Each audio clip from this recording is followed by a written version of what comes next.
Hello and welcome to Tech Deals, part 5 of the $500 Pentium G 4560 computer build video series, Windows Performance Review. In this video, I'm going to be covering general Windows performance, reboot speed, application load time, web browsing, video playing, multitasking. We're going to be taking a look at what to expect if you build this $500 gaming computer and use it for general Windows tasks, multiple web browsers, multiple videos, and just see how much can a $65 processor really handle. Now, if this is the first video in this series that you've seen, by all means check out the links in the video description below to the full playlist. This is part 5.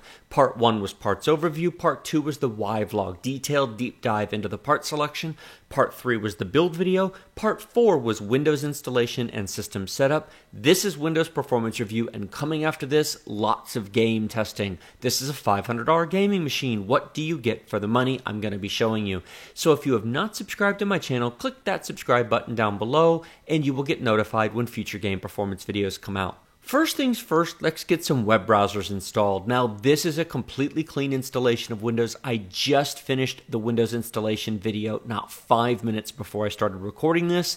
We're sitting right here. We are going to open up Microsoft Edge, and then we're going to type in Chrome. And here we are. We'll click on Google Chrome, and we'll click on Download Chrome. Accept and install, save, run, and we'll hit yes. On your marks, you can now close the Edge web browser. Now, the downloading portion is entirely internet connection dependent. However, this installing part right here is all the computer. Your CPU, your solid state drive. Look how fast that was. Now that we have Chrome downloaded, let's get Firefox. And here we are at the Firefox download page. We'll click free download. This just takes a second to get started. And there's the little stub. We'll click start on that. Extracting. We can now close Google's Chrome web browser, and we're going to let this install. We'll hit yes, and next, install. Lots of accepting the defaults. Launch Firefox. How quick was that? Does it get any faster than that? No, we don't want to import anything. And here we go. I'm going to go ahead and close this for now. Nope, close tabs. Now that we have our 3 web browsers downloaded and installed, it's time for our reboot speed test. How fast does this computer with a solid state drive reboot? Start, power, and restart. Now I'm going to leave this whole thing in so you can see how long it takes. I'm timing it, and we'll see. You're going to see a green screen. It's going to flash. That's just because the system is rebooting. I'm recording this using my external hardware capture card. Wow. What was that? 10 seconds? That's crazy. That was maybe 10 or 15. I think it was about 11 seconds to the Windows login screen, and it's completely usable.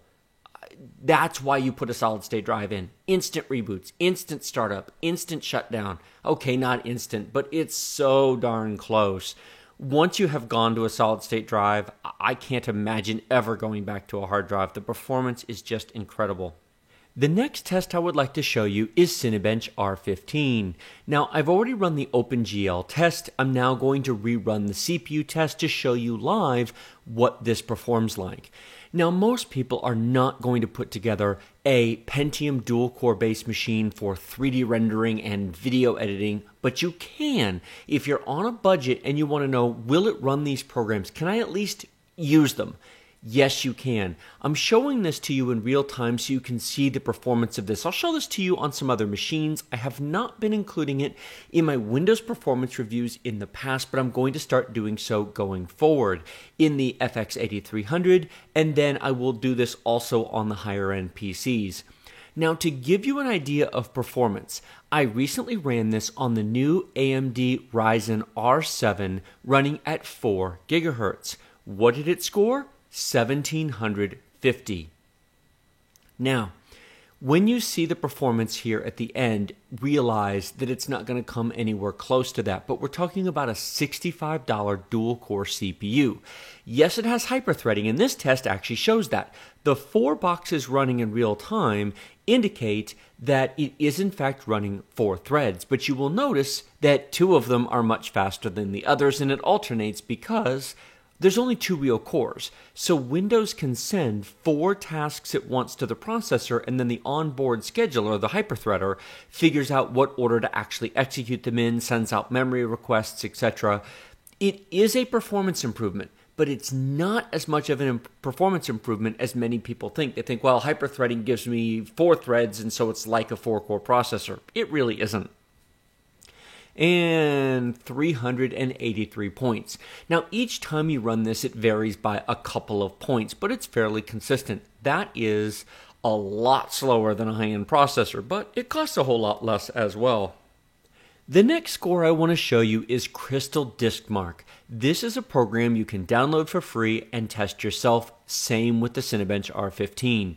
This tests read speed and write speed, both sequential and random, on the included solid-state drive. Now, I don't have a hard drive in this computer, so I cannot show you hard drive performance numbers. However, you can download this and run it on your own computer to get an idea of what benefit you'll get running a solid-state drive.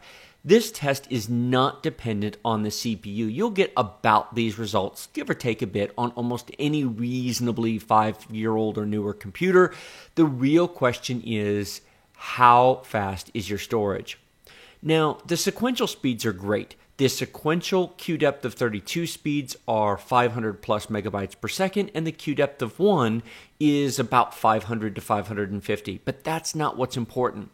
It's the 4K. It's line 2 and line 4 that matter. And I would like to actually throw out all these results except the bottom one right down here. These, the bottom, the lowest numbers. This is what I want you to focus on. This is what you're really going to see in random performance on a desktop single-user environment. Queue depth of 32 is not a realistic test for the average desktop. Users just don't use that kind of queue depth, so ignore those results. Look at queue depth of 1 here on the bottom, a read speed of almost 37 megabytes per second with 9,000 IOPS, and then 120 megabytes per second write speed with almost 30,000 IOPS. Wait a minute, you say, the write speed is dramatically faster than the read speed. That's normal. Solid-state drives, like this Corsair drive, have buffer space. They can take a randomly written chunk of data sent to them as one solid block, and they put it on their onboard buffer. There are 16 gigabytes of spare area on this drive. It's a 240 gig drive? No, it's not. It's actually a 256 gig drive. All of the 240s are generally 256s with 16 gigs of spare area. So that data is written in a chunk, in a buffer, in a high-speed buffer piece of the memory, and then it's distributed to the drive in the background. If you were to do a full drive write, it would not sustain 120 megabytes per second random across the whole length of the drive. Do you actually do that? No, so who cares? The point is, write speeds are incredible. I would like to point out that while these numbers are massively lower than the advertised speeds of 500 plus megabytes per second for solid-state drives, if we run this test on a hard drive, you would struggle to get over 2 megabytes per second write and over 1 to 1.5 megabytes per second random read speed, queue depth of 1. In terms of write performance, this solid-state drive is 50 plus times faster than a hard drive. It is dramatic and massive, and the reason why you buy solid-state drives is random performance, not sequential performance. And the final test I want to show you is CPU-Z, a free program you can download to learn more about your machine. I'm going to rerun this just so you can see it run live. This does single-thread and multi-thread benchmarking. Now, this is a fairly simple benchmark. It doesn't go into too much depth and detail, but it's useful for comparing different CPUs. Now, I have as a reference the Intel i3 4150 pulled up. This is a 3.5 gigahertz i3, 2 cores, 4 threads, just like the Pentium G4560. However, the G4560 is a 7th gen processor. It's a Kaby Lake.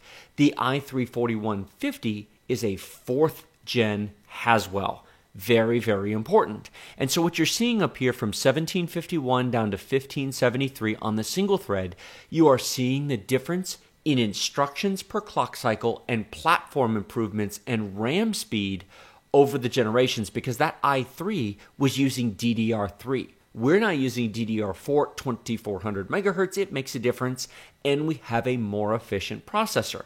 But it's not a huge difference. What is this, a 10-ish, maybe 15% difference? It's not a large difference. If you have a 3 or 4-year-old i3 processor, this Pentium G4560 is not an upgrade. I mean, a little bit, but not much. However, what if you have the prior generation Skylake Pentium? Well, they have that in the list as well, and I will scroll down. There it is. This is a 3.5 gigahertz, 2-core, 2-thread processor. It is the direct predecessor to the G4560. It's the G4500. Take a look at the single core performance. It's basically identical. In fact, the G4500 here is actually slightly faster. You could rerun this several times. In fact, I'll run it again. The numbers will change ever so slightly from run to run. And now here's the multi-threaded test. Take a look at the difference. While the single-threaded test was almost identical, the multi-threaded test is faster, 500 points faster. That's almost 10%. But wait a minute. We have 4 threads, not 2. The G4500 here at almost 3,500 points is 2 cores, 2 threads. This is 2 cores, 4 threads. Adding the hyperthreading does boost performance by 10%, give or take. It is not as much of a boost as most people think it is. It does improve smoothness of your overall system performance. Games, multitasking. It doesn't make them faster so much as it makes them smoother. It makes the system snappier. It makes minimum frame rates in games better. So definitely 4 threads is better than 2 threads, but it's no substitute for a real 4-core processor. What does this mean? Well, let's come up here to a real 4-core modern processor. 3.5 gigahertz, 1 generation back, 6th generation chip. Take a look. Now, this chip being 4 cores and 4 threads with more level 3 cache is a little bit faster, but look at this. It's almost the same single core speed. Look at the multi-core. This is 4 real cores here, 7,000 points. Now, it doesn't quite double, but it comes close, and that is what you get with real cores instead of threads. We are now running a handbrake encoding test. This is something else I'm going to be doing on each of the Windows performance reviews that I do going forward. These are much more extensive than the ones I've done in the past. Don't worry, I won't show the whole thing, especially on this machine because it's slower. Now, I'm going to use the same source file for every one of these tests. If you look at the top, you'll see this is one of my game tests, Rise of the Tomb Raider. It is a 1080p at 60 frames per second video file. It is 5 minutes and 1 second long. Now, I'm outputting it to the SSD, so the drive speed is not an issue, and we are upscaling this to 4K resolution, maintaining 60 frames per second. If you look down on the bottom, 1 minute and 40 seconds has elapsed with an estimated time remaining of 30 minutes. It's currently doing 4.5 frames per second. It was doing an average closer to 10, but it has started to slow down a bit as it gets into the file. Different parts of the file will run at different speeds because some of it is just black screens, some of it's action. You can find this game video on my channel. I've shown this before.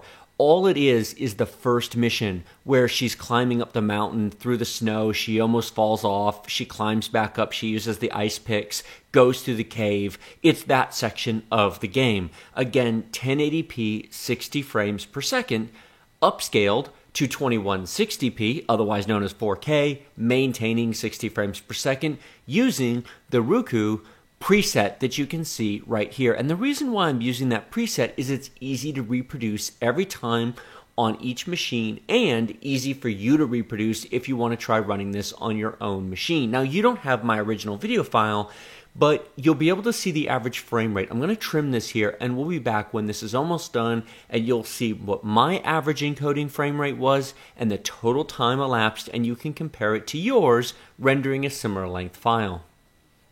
And we're back. So there's about 30 seconds left in the encode. It's taken 1 hour and 7 minutes. Is that a long period of time? Well, that's only useful compared to other machines. Now, I took a 5-minute 1080p 60 frame per second file, upscaled it to 4K, maintaining the 60 frames per second. I may at some point make this raw file available for you to download from someplace. It's fairly large, so I don't know where I would do that, but this way you could run it on your own machine using the exact same file and the exact same settings. But for now, keep a watch out for other Windows performance review videos coming in the near future, including on the FX 8300, the Ryzen R7, the i7 7700K, as well as the i3 and the i5 K chips as well. So I'll be doing this same render test on multiple machines, and it'll give you an idea of what to expect in terms of video encoding performance. The next benchmark I want to show you is the Heaven Benchmark 4.0. Another free benchmark you can download and run on your own computer and compare both the average frame rate, minimum and maximum, as well as the score that it gives at the end. It only takes a few minutes to run, so if you're interested in how well this $500 computer with the Pentium G4560 will run with the RX 470 installed against your own machine, by all means download it and try it for yourself. Please note, this is very heavily graphics card dependent, so if you choose to buy a different graphics card, you will get a different result. That being said, for 1080p gaming, I think this computer works well enough for many people in many games. It's not perfect in all games, but it's an interesting option at a budget price. Many people have been asking me to build a Pentium G4560 as soon as they were announced. As soon as I could get my hands on a CPU, I did. And here we are. Now, unlike the other Windows performance benchmarks that I'm running, this one is more game-oriented because it shows the 3D graphics capabilities. Note that this is playing in a window. I'm running on the Extreme preset. So when the Heaven Benchmark 4.0 launches, you have a choice of either customizing the settings or choosing a preset. I chose the Extreme preset, so if you want to replicate this, be sure to do that as well, and then click the benchmark button right up here, and then let it run. We're at scene 18 of 26. We'll be back in a second towards the end.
And here we are at the final result, 60.1 frames per second, right on the money. A score of 1514, a minimum of 27.3, and a max of 129.7. Just to give you a reference point, the score that a modern i7 is going to get is going to be over 3,000 points. So faster machines are definitely faster. They're going to score in the hundreds of frames per second and in the multiple thousands of points. But those computers cost thousands of dollars. This is a $500 computer, and it's very respectable, all things considered. The next program I want to show you is 7-Zip's built-in benchmark. 7-Zip is a free compression and decompression program for squeezing your files and making them smaller, either for storage, email, transmission, etc. It handles all the major formats on the market and has one of the best file compression ratios of anything available on the market, right up there with WinRAR. Now, if you take a look right here on the right-hand side, you will see a rating, and you'll see the resulting and the real-time number for compressing and decompressing. This keeps running over and over until you stop it. You can download this and run this on your own computer to get an idea of performance. Now, the number here really only means something when compared to other machines. Independently, it doesn't mean a lot, other than, for example, a modern i7 processor is going to be about 3 times this performance. So if you do a lot of compression or decompression activities of a variety of types, then certainly more CPU performance is going to give you better performance, but that shouldn't surprise anybody. The fact that this, a dual-core processor, is getting over 10,000 on both compression and decompression is very, very respectable. So give it a try, download it yourself, and see how well it runs on your machine. And finally, we come to the main event: web browsing, multitasking, watching videos. This is where we're going to run our 3 main web browsers. Now, in Windows performance reviews in the past, I usually started with this. Now I'm ending with it. The first thing we're going to do is go to youtube.com/c/techdeals for my site. I'm going to click on videos. And now we're going to open up several videos. Open a new 1, 2, and 3, and 4. Since we have a 2-core, 4-thread processor, I'm going to open 4 videos. So each video, in theory, gets its own thread. Hey, look at that, the AMD Ryzen 7 launch. Now, each of these videos is going to play once the ads finish. One thing I'm going to do is put them all in theater mode. And the reason for this is this forces them all into HD. You'll see this icon here switches down to HD. It's not in HD, and, well, that ad might not be in HD. Watch this. See this icon? No HD? Boom, HD. Now that's running in 720p. Some of these, well, click skip ad. See, that is 720p at 60 frames per second. This is going to be, we'll force that. Come on, 720p at 60 frames per second. There we go. And this one is going to be 720p at 30 frames per second. So we have 4 720p videos playing, 2 at 30 frames per second, 2 at 60 frames per second on a dual-core 4-thread processor. How much CPU and memory are we using? Let's take a look. We're going to right-click on our taskbar, click Task Manager, and click the Performance tab. Now, if yours doesn't look like that and it looks like this, you simply have to click the More Details button, click Performance, take a look at our CPU. We're using virtually none of it. There's 6%, 8%, 7%. The reason for this, the reason why we can play 4 HD videos is because this 7th generation Kaby Lake processor has dedicated decode hardware in it. Our graphics card does as well. So between the graphics card and the CPU, there is no chance that playing back HD video is going to strain it. In fact, I probably could open 15 of these videos. I'm not going to, but you probably could. And because of the dedicated playback hardware between the graphics card and the CPU, I don't think it would stress the system all that much. But of course, 15 videos is silly. Who watches 15 videos at the same time? So I'm going to leave this open here for the moment. And now we are going to open up Chrome. Longtime viewers of my channel will know that I go to Yahoo Sports whenever I want to run a Windows performance review. These web pages are terrible from a technical point of view. Now, I am not judging their content. If you like Yahoo's website, if you like their email and their news, great. I have no opinion on that subject. But technically, this site is a mess. There are thousands of elements on here all drawn independently. This is a CPU hog, although it's running really well at the moment, but we only have one tab open. Every one of these, this title, this here, all these icons are separate elements. Just opening this page, wow, look how long that is, probably created 500 to 1,000 requests to Yahoo's website as well as to the third-party sites. You've got a video playing here, you've got an ad up top, and you'll notice that the page is dynamic and it moves as I move it around. All right, let's try something else. We're on a 4-thread processor.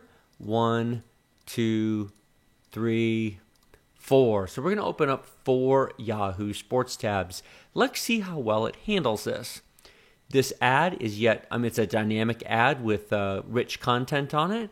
And we've got a video ad. This is really smooth, actually. I've seen much. Wow.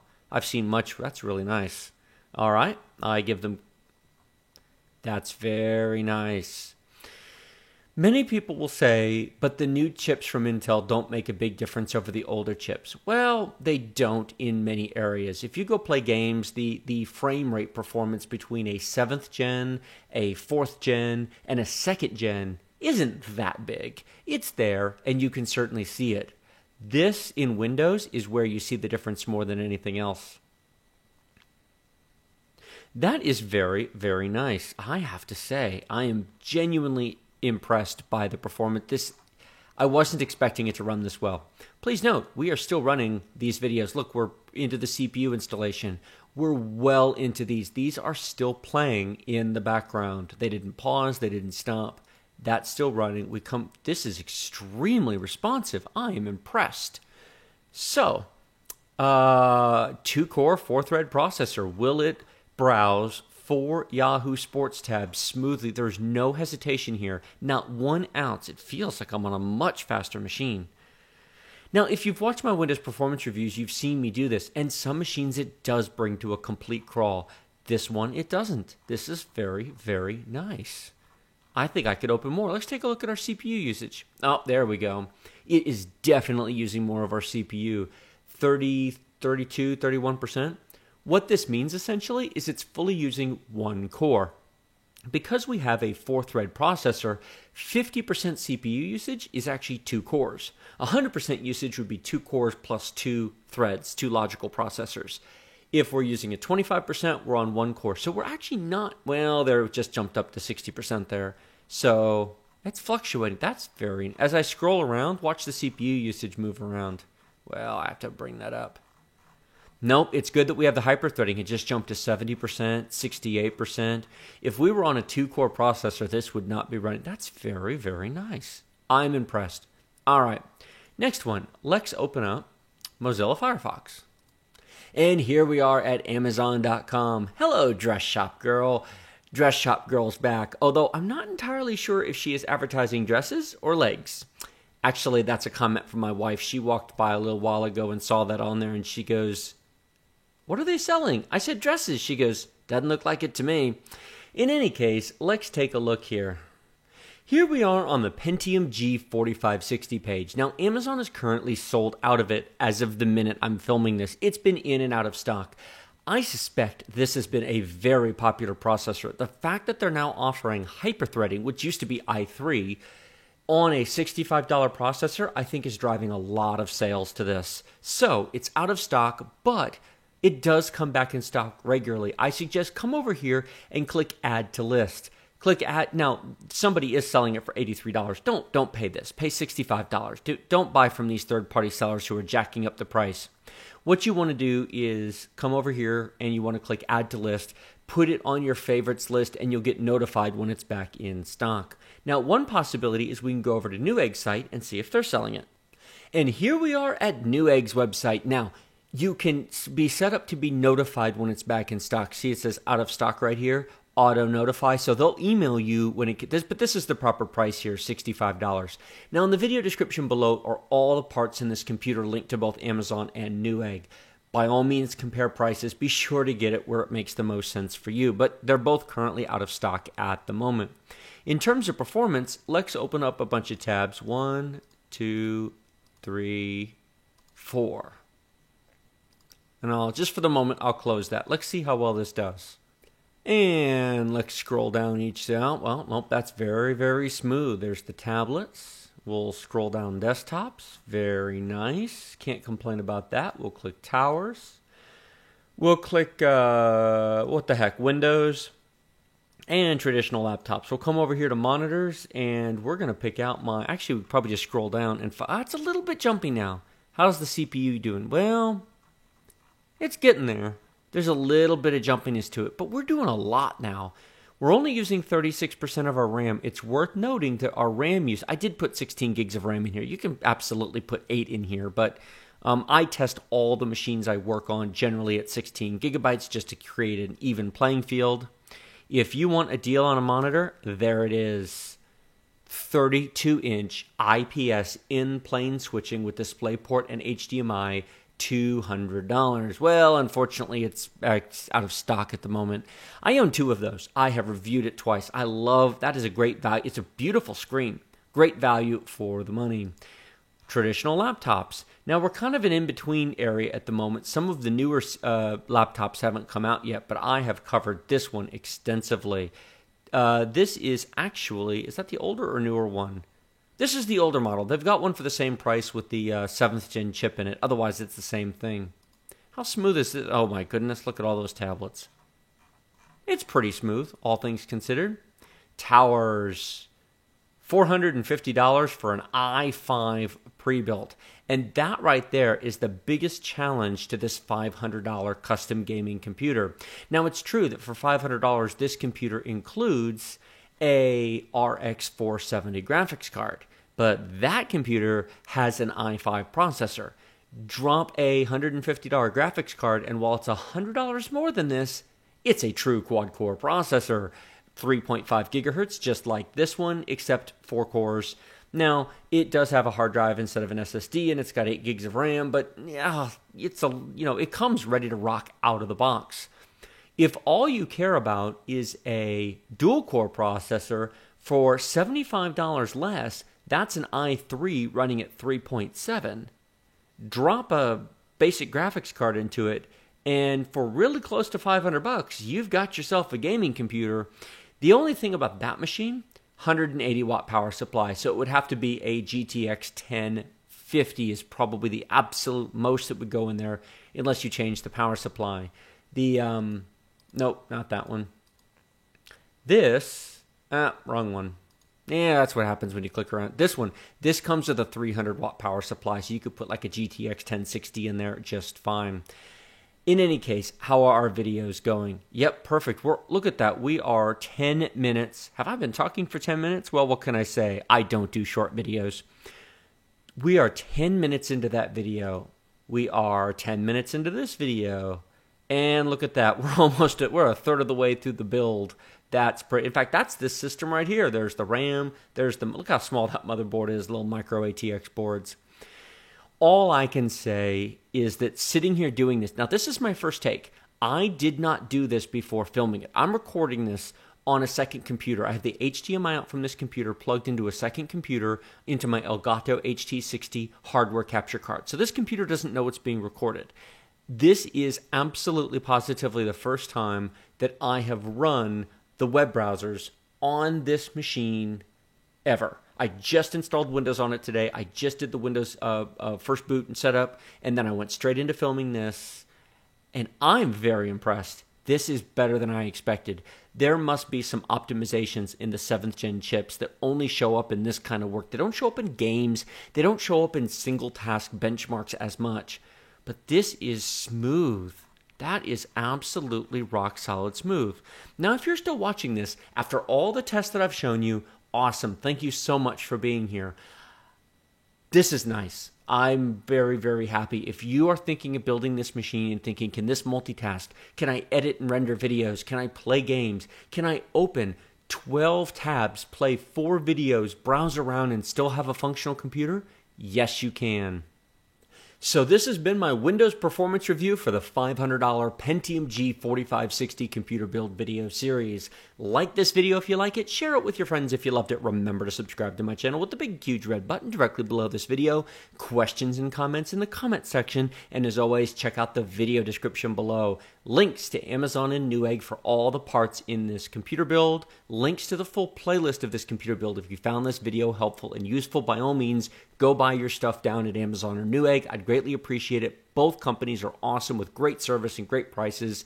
I buy virtually everything you see on my channel from both stores, so they're awesome. Thank you so much for watching. I will see you in the next video.